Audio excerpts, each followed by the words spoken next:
Inaabangan na ngayon ang balita na ilalabas na ng US ang kanilang mapanganib at napakalakas na armas upang tapatan ng China sa paghahari nito sa rehiyon. Subalit ano nga ba itong quick sync na tinatawag? Gaano ito kalakas at ano ang magiging epekto nito kung sakaling gamitin ito ng Amerika sa China? Ito ang ating aalamin. Mga kaalam, ang Estados Unidos ay naghahanda na ngayon sa isang malaking bilang ng mga anti-ship na maaari nilang gamitin upang laban ang China at upang maprotektahan ang kanilang mga barko at pangalagaan ang kanilang kapangyarihan sa karagatan sa Indo-Pacific region. Ito ay isang direktang tugon sa lumalaking kapangyarihan ng militar ng China na kung tutuusin ay may malaking bilang ng mga barko at mga armas kumpara sa Amerika.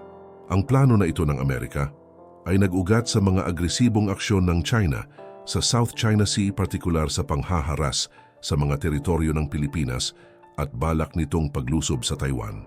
Isa rin sa nakikita ng Amerika ay ang pagsakop ng China sa tinatawag na Western Pacific at First Island Chain na mahalaga para sa kaligtasan at seguridad ng kanilang mga kaalyado sa rehiyon. Ang mga ginagawang anti-ship ng Amerika ay pulido at mas malakas kumpara sa bilang ng mga anti-ship ng China. Mas mura ito at may kakayahan na magpalubog ng malaking puwersa sa maiksing panahon. Ito ay walang iba kundi ang quick sync. Ano nga ba itong quick sync? Ang quick sync ay isang bagong sandata na kasalukuyang binuo ng militar ng Estados Unidos na naglalayong palakasin ang kanilang kakayahan sa pag-atake sa mga barko. Ito ay isang bomba na may GPS guidance at seeker system na kayang subaybayan ang mga gumagalaw na target. Ang pangunahing layunin ng quick sync ay mabilis na neutralisahin ang mga banta sa dagat na nagbibigay ng mas maraming opsyon sa mga puwersa ng US sa maritime domain sa pamamagitan ng paggamit ng Weapon Open Systems Architecture, WOSA. Ang quick sync ay nagpapahintulot ng modularity at plug-and-play capability na nagreresulta sa mas eksaktong pag-target sa isang kalaban.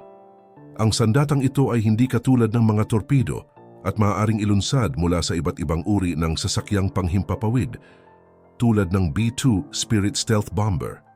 Ito ang makabagong armas na talagang dinedevelop ngayon ng Amerika.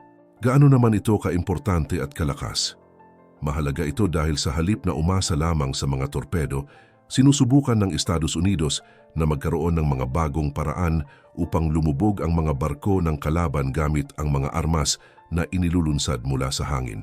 Ang proyekto ng quick sync ay naglalayong bumuo ng isang armas upang sirain ang mga barko gamit ang mga bomba na may gabay mula sa hangin. Sa ganitong paraan, hindi na kailangang magtago ang mga submarino at mas malaking lugar ang matatakpan. O diba tiyak talagang manginginig ang China rito? Ang quick sync din ay dinisenyo upang maging mas abot kaya at nababaluktot, gamit ang mga bahagi mula sa iba't ibang mga manufacturer. Gayunpaman, mga kaalam, kahit na promising ang proyekto ng quick sync, may mga pagdududa kung ito ay sapat na para sa isang posibleng digmaan sa pagitan ng Estados Unidos at China. Ang pangunahing problema ay ang quick sync ay hindi isang standoff weapon. Nangangahulugan ito na kailangan itong ilunsad mula sa malapit sa target na naglalagay sa mga sasakyang panghimpapawid na nagdadala nito sa panganib mula sa mga panlaban sa hangin ng China. Bagamat may potensyal ang quick sync, hindi pa ito ganap na nasusubok sa isang tunay na labanan.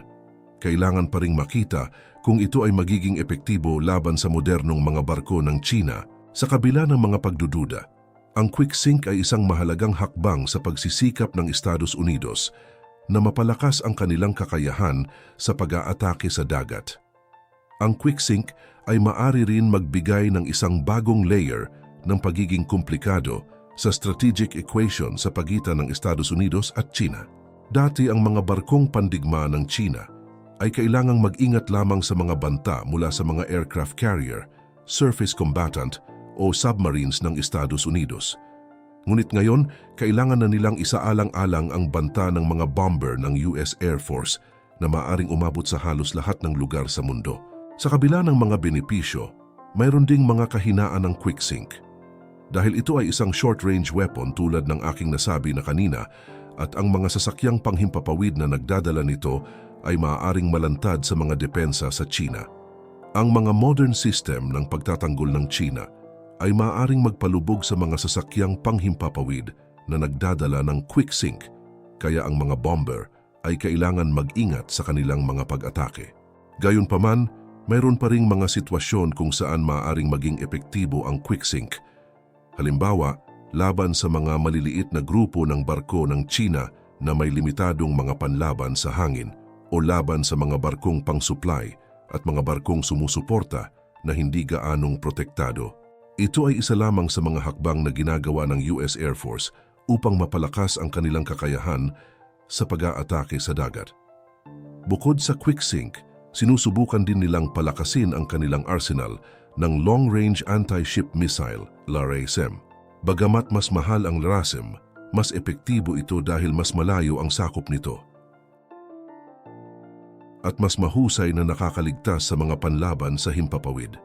Sa kabilang banda, ang quick sink ay mas abot kaya at mura, ngunit kulang sa mga kakayahan na ginagawa ang LRASM na mas epektibong armas. Ang mga pagsasanay tulad ng Rim of the Pacific, RIMPAC, ay nagpapakita kung paano ginagamit ng Estados Unidos ang iba't ibang uri ng armas upang sakupin ang mga target sa dagat, kabilang ang LRASM at ang Harpoon missile.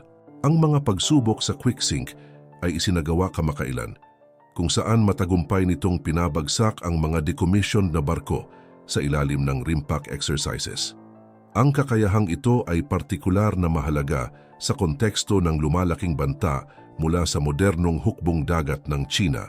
Bagamat, hindi pa rin magpapatalo ang China dahil maraming usapan tungkol sa mga advanced na anti-ship ballistic missiles ng bansa, tulad ng DF-21D at DF-26B na may sakop na hanggang 2,150 kilometers at 4,000 kilometers ayon sa pagkakabanggit, ay nagbabanta sa mga barkong pandigma na naglalayag sa Indo-Pacific region, partikular na ang mga nuclear-powered supercarriers ng US Navy.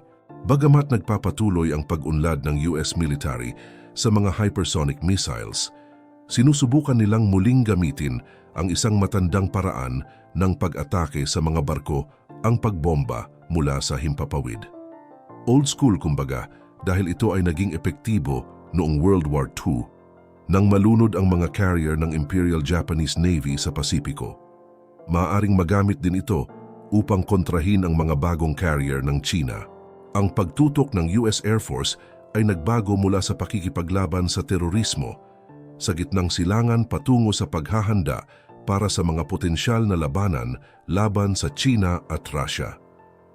Ang mga proyekto tulad ng QuickSync at LRASM ay nagpapakita ng pagbabagong ito dahil nakatuon sila sa pagpapalakas ng mga kakayahan sa pag-atake sa dagat. Ang QuickSync ay nasa yugto pa rin ng pagsasanay, ang pag-aaral ng US Air Force tungkol sa mga bagong armas para sa mga misyon sa dagat ay isang sinyalis ng pagbabago sa kanilang mga prioridad. Ang pagsalakay ng Russia sa Ukraine at ang tumataas na tensyon sa pagitan ng US at China ay nagpapakita ng pangangailangan para sa mga makapangyarihang armas na maaring gamitin sa mga potensyal na labanan sa dagat. Dahil sa posibilidad ng isang digmaan sa pagitan ng Estados Unidos at China sa Taiwan, ang US ay nagsisikap na dagdagan ang produksyon ng LRASM. Ang LRASM, na isang mas advanced na bersyon ng JASSM missile, ay ginawa sa parehong pabrika ng Lockheed Martin. Ngunit dahil sa limitadong pondo ng gobyerno, ang pagbili ng LRASM sa malaking bilang ay mahal. Ang bawat LRASM ay nagkakahalaga ng mahigit $3 milyong, kaya't hindi ito madaling bilhin ng maramihan. Plano ng US Air Force na bumili ng 115 LRASM sa susunod na taon at 555 hanggang sa katapusan ng dekada. Ang eksperimentong armas na ito ay unang nasubukan ilang taon na ang nakalipas at pinakahuli ay sa 2 pagsubok noong Hulyo, isa sa isang serye ng mga pagsasanay na may live-fire drills sa baybayin ng Hawaii noong nakaraang buwan at isa pa sa Gulf of Mexico.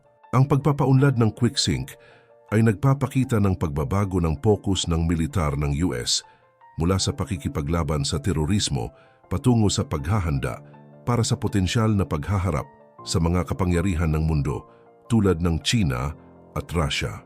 Ibig sabihin, QuickSync ay maaring magbigay ng karagdagang kakayahan sa Estados Unidos, ngunit hindi pa rin ito isang perpektong solusyon sa paglaban sa mga banta ng China sa dagat.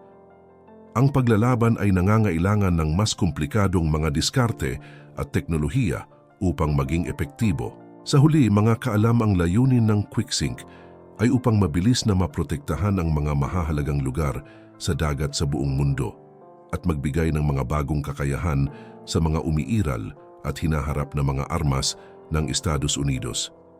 Ito ay napakalaking proyekto na maaring maging pantapat talaga sa China. Kapag nagtagumpay ito, tiyak mas lalong mahihirapan ang China na labanan ang Amerika sa hinaharap. Ikaw, ano ang reaksyon mo rito?